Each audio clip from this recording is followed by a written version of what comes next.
Dans ce tutoriel, je vais vous montrer toutes les différentes options de stop loss que Binance propose. Nous allons apprendre comment ajouter un take profit et un stop loss avant d'ouvrir une trade. Nous allons apprendre comment ajouter un take profit et un stop loss à des trades existants. Comment vous pouvez ajouter des take profits et stop loss partiels et multiples. Et comment vous pouvez ajouter un trailing stop loss. Et enfin, bien sûr, comment vous pouvez les ajouter, apporter des modifications et annuler vos ordres de take profit et stop loss. Pour ajouter un take profit et un stop loss immédiatement en entrant dans une trade, vous devez les configurer à l'avance. Dans l'onglet Ouvrir sur le côté droit, nous cliquons sur Ordre de marché. Tout d'abord, configurer la taille de la position. Dans ce cas, je mets tout avec 1400 USDT. Ensuite, nous pouvons ajouter un TPSL en cochant cette case. Vous pouvez voir TPSL juste ici. Cliquez sur cette case et maintenant, vous pouvez ajouter un take profit et un stop loss. Dans ce cas, je veux prendre une position longue, avec un take profit à 110 000. De plus, je vais ajouter un stop loss pour cette position longue à 95 000. Ensuite, je clique sur Ouvrir longue et maintenant, vous pouvez voir que nous avons un take profit et un stop loss ajoutés immédiatement. Dans l'onglet Ordres ouverts, vous pouvez cliquer ici. Vous verrez que vous avez un take profit et un stop loss. Quand vous dézoomez sur une période plus longue, vous pouvez aussi le voir sur le graphique. Nous avons un take profit à 110 000 et un stop loss à 95 000. Si vous avez déjà une position ouverte et que vous n'avez pas ajouté de take profit et de stop loss à l'avance, vous pouvez aussi les ajouter maintenant. Sur le côté droit, dans l'aperçu de la position, vous pouvez voir TPSL pour position ici. On peut configurer un TPSL complet pour un prix spécifique, donc on peut ajouter un prix de take profit, par exemple 105 000, et ensuite un prix de stop loss, par exemple 99 000. Vous pouvez aussi voir le PML. Par exemple, si vous voulez prendre un profit à 50, vous pouvez aussi changer ça en pourcentage RRI. Donc au cas où on réalise 50 de profit, on ajoutera aussi quitter ce trade. Donc il y a différentes options. Vous pouvez soit le configurer par prix, par ROA ou par PNL. Donc dans ce cas, utilisons ROA de 50%. Confirmez cela. Et maintenant, vous pouvez voir que nous avons ajouté un take profit et un stop loss à notre trade existant. Veuillez noter qu'il s'agit d'un take profit complet et d'un stop loss complet. Donc, si le stop loss est atteint, nous allons fermer complètement la position. Alternativement, si le take profit est atteint, nous allons fermer complètement la position. Si vous voulez ajouter plusieurs take profits et stop loss, vous pouvez utiliser la fonction TPSL tout à droite où il est écrit Ajouter. Si vous ne voyez pas cette fonction, cliquez sur ces trois points ici et assurez-vous que la fonction TPSL est activée parce que quand vous décochez ça, vous pouvez voir que c'est parti. Alors assurez-vous que ça s'affiche juste là. Et maintenant, on peut cliquer sur Ajouter.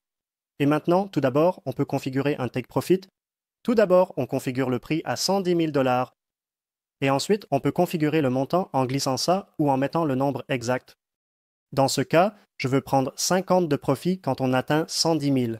Et maintenant, avant de confirmer, vous pouvez ajouter des objectifs fractionnés sur le côté gauche. Cliquez sur Ajouter un objectif fractionné. Et maintenant, vous configurez le deuxième. Take profit et stop loss. Dans ce cas, ajoutons un deuxième. Take profit à 112 000. Maintenant, on retire encore 25. D'accord? Rappelez-vous, nous avons déjà 50%. Aussi, maintenant, le maximum est de 50% parce que Binance considère la position entière. Donc maintenant, il reste 50% dans ça. Donc, si nous ajoutons maintenant un deuxième take profit et peut-être aussi un troisième, faisons glisser ça à 25%. Ici, donc, nous allons maintenant fermer la moitié de la position à nouveau en fractionnant. Et maintenant, on peut ajouter le troisième take profit à la toute fin. Ajouter par exemple 115 000 $. Confirmez ça? Et maintenant, vous pouvez voir, nous avons ajouté 3 profits. Nous pouvons maintenant faire la même chose pour notre stop loss. Donc, encore une fois, cliquez sur le signe plus et maintenant, au lieu de la section Take Profit, cliquez sur la section Stop Loss. Et maintenant, vous pouvez voir que nous pouvons ajouter un stop loss à 99 000. Et maintenant, vous pouvez aussi choisir le montant total si vous voulez sortir complètement, mais peut-être que vous voulez juste laisser 50. Ensuite, cliquez à nouveau sur Ajouter un objectif de fractionnement à un autre prix, celui-ci étant plus bas, à 95 000, puis faites glisser tout cela vers la droite. Confirmez cela. Et maintenant, vous pouvez voir que nous avons 2 stop loss et 3 take profit. Si vous voulez ajouter un trailing stop loss à votre position, allez dans l'onglet de fermeture sur le côté droit. Donc, assurez-vous que ce n'est pas sur Ouvert, assurez-vous que c'est sur Fermé. Et ensuite, vous pouvez sélectionner Trailing Stop juste ici avec ce menu déroulant. Donc, vous pouvez voir Ordre limite, Ordre de marché, et ensuite, un menu déroulant ici, assurez-vous de sélectionner Trailing Stop. Tout d'abord, nous avons le taux de rappel, c'est le pourcentage, qui suit le prix pour notre stop loss. Donc, si le prix, dans ce cas, augmente de 1%, notre stop loss sera toujours % derrière le prix. Si le prix augmente de 10, notre stop loss suivra ce prix et sera toujours 1% en dessous du prix actuel. Ensuite, nous pouvons ajouter un prix d'activation. Par exemple, peut-être que vous voulez l'activer seulement quand nous atteignons 101. Donc, vous pouvez l'ajouter ici. Alternativement, si vous voulez que ce soit ajouté immédiatement, vous pouvez laisser cela vide. Donc, vous ne remplissez rien ici. Et ensuite, Binance utilisera le prix actuel comme prix d'activation, mais veuillez noter que nous devons d'abord rapidement dépasser cela pour l'activer. Si nous descendons maintenant immédiatement, ce trailing stop n'est pas activé, donc faites juste attention à ça. Ensuite, nous pouvons sélectionner la taille. Par exemple, peut-être que vous voulez seulement fermer 50%, mais d'habitude, j'utilise 100% avec les stop loss. Dans ce cas, nous sommes en position longue, donc nous devons choisir l'option fermer la position longue. Si vous êtes en position courte et que vous avez un trailing stop pour votre position courte, utilisez, évidemment, l'option fermer la position courte. Maintenant, je clique sur fermer la position longue et maintenant vous pouvez voir notre trailing stop. Le prix d'activation est juste au-dessus de nous parce que je n'ai rien ajouté ici. Mais maintenant, nous devons rapidement dépasser ça, n'est-ce pas? Sinon, si nous ne descendons pas, cela ne sera pas activé. Mais c'est comme ça que vous ajoutez un trailing stop loss. Et comme je l'ai dit, vous pouvez faire ça pour les positions longues et courtes. Assurez-vous simplement d'être sur l'onglet de fermeture et ensuite configurez ça ici. Si vous voulez apporter des modifications et éditer votre take profit et stop loss, vous pouvez le faire directement sur le graphique en faisant glisser vers la gauche. Cliquez ici et ensuite faites-le glisser. Où vous voulez l'avoir. Dans ce cas, je le fais glisser vers le bas. Maintenant, ça est confirme. Vous pouvez aussi prendre ça si vous ne voulez plus revoir ça. Et maintenant, nous avons réussi à modifier notre take profit. On peut aussi faire la même chose avec le stop loss ici. Faites glisser ça vers le bas et maintenant vous pouvez voir que c'est modifié ici aussi. Si vous ne pouvez pas voir ça sur le graphique, cliquez sur cette icône de paramètres ici et assurez-vous de cocher les ordres. Vert, parce que quand ce n'est pas coché, vous ne pouvez pas les voir. Alternativement, si vous voulez ajouter un prix spécifique, vous pouvez revenir à votre TP, barrer SL pour la position et ensuite cliquer sur ce crayon sur le côté droit.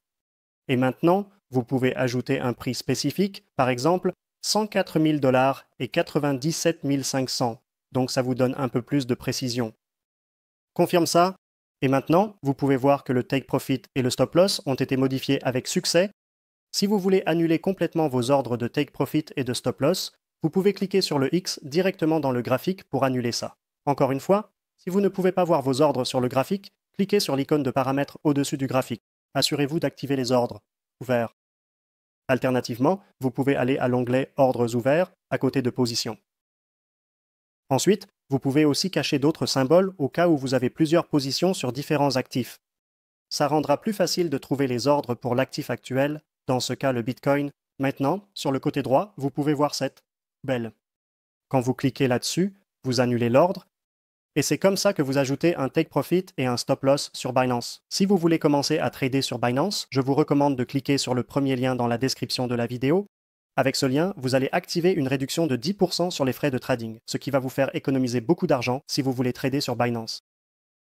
Si vous cherchez une bonne alternative à Binance, vous pouvez jeter un œil à Bluefin. Avec le lien en dessous de cette vidéo, vous obtiendrez aussi un cashback de 10% sur Bluefin et un bonus de 100 000 $. Sinon, vous pouvez jeter un œil à Bitonix. Ils offrent aussi un bonus de 5 500 $, une commission de 10% sur les frais de trading. Vous trouverez tous les liens en dessous de cette vidéo. De plus, vous trouverez d'autres tutoriels et guides sur notre chaîne YouTube ou sur notre site officiel.